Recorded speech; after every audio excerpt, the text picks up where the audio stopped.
Howdy Moz fans, and welcome to another edition of Whiteboard Friday. As you can see, I'm missing my mustache, but never mind.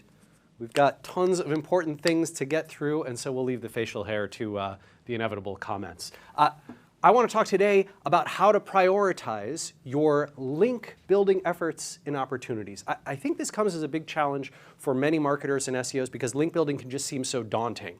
And so it's tough to know how to get started, and then it's tough to know once you've gotten into the practice of link building, how do you build up a consistent, useful system to do it? That's what I want to walk you through today. So first off, step one, what I'm going to ask you to do is tie your SEO goals to the reasons that you're building links, right? So you have some reason that you want links. It is almost certainly to accomplish one of these 5 things. There might be other things on the list too, but it's almost always one of these areas. Rank higher for keyword X, right? You're trying to get links that point to a particular page on your site that contain a particular anchor text so that you can rank better for that. Makes total sense. There we go. You want to grow the ranking authority of a particular domain, right, your website, or maybe a subdomain on your website or a subfolder of that website. And Google does sort of have some separate considerations for different folders and subdomains. And so you might be trying to earn links to those different sections to help grow those. Pretty similar to A, but not necessarily as much of a need to get the direct link to the exact URL. C, sending real high value traffic from the ranking page. So maybe it's the case that this link you're going after is no followed, or it doesn't pass ranking influence for some reason. It's JavaScript, or it's an advertising link, or whatever it is. But it does pass real visitors who may buy from you or amplify you or be helpful to achieving your other business goals. D, growing topical authority, right? So this is essentially saying, hey, around this subject area or keyword area, I know that my website needs some more authority. I'm not very influential in this space yet, at least not from Google's perspective. And if I can get some of these links, I can help to prove to Google and potentially to some of these visitors as well, that I have some subject matter authority in this space. And then E, I want to get some visibility only to an amplification likely or a high value audience. So this would be things like a lot of social media sites, a lot of submission type sites, places like a Product Hunt or Reddit, where you're trying to get in front of an audience that then might come to your site and be likely to amplify it if they love what they see. Okay, so these are our goals. Second, I'm going to ask you to estimate the likelihood that the link target will pass value to the page, right, or to the section of your site. And this relies on a bunch of different judgments. You can choose whether you want to wrap these all up in sort of a single number that you estimate, maybe like a 0 to 10, where 0 is not at all valuable and 10 is super, super valuable.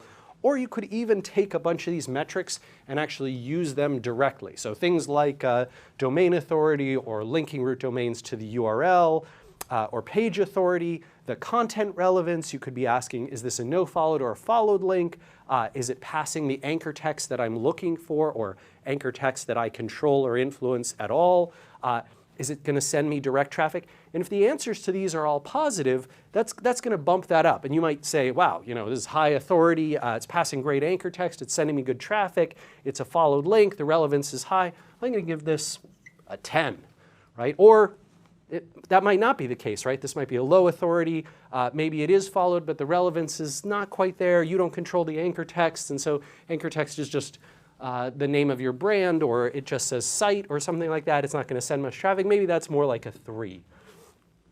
And then you're going to ask a couple of questions about the page that they're linking to, or your website, right? Is that the right page on your site? If so, that's going to bump up this number. If it's not, it might bring it down a little bit.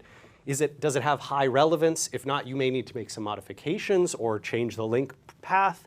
And is there any link risk around this? So if this is let's put it delicately, a potentially valuable but also potentially risky page, you might want to reduce the value in there. And I'll leave it up to you to determine how much link risk you're willing to take in your link building profile. Personally, I'm willing to accept none at all.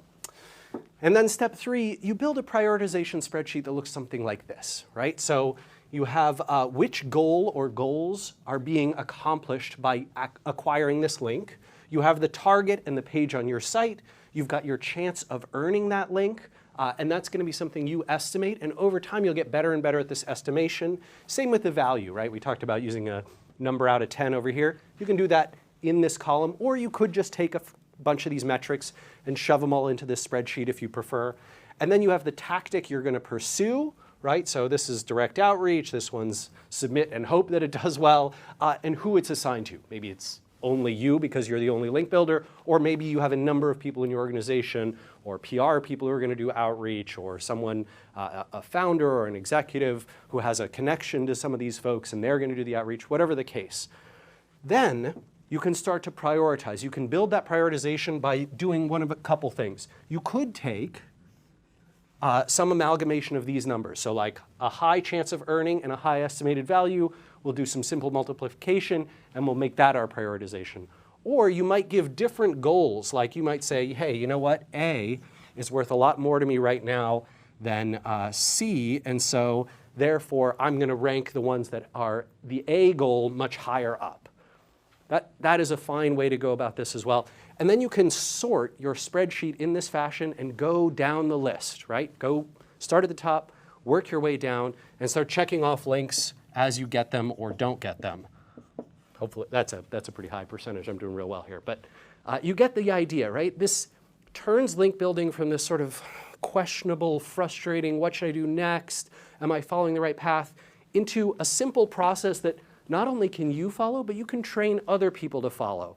And this is really important because link building is an essential part of SEO still, a very valuable part of SEO, but it's also a slog. And so to the degree that you can leverage other help in your organization, hire an intern and help train them up, work with your PR teams and have them understand it, have multiple people in the organization all sharing this spreadsheet, all understanding what needs to be done next, that is a huge help. I look forward to hearing about your link building prioritization goals, what you've seen work well, what metrics you've used, and we will see you again next week for another edition of Whiteboard Friday.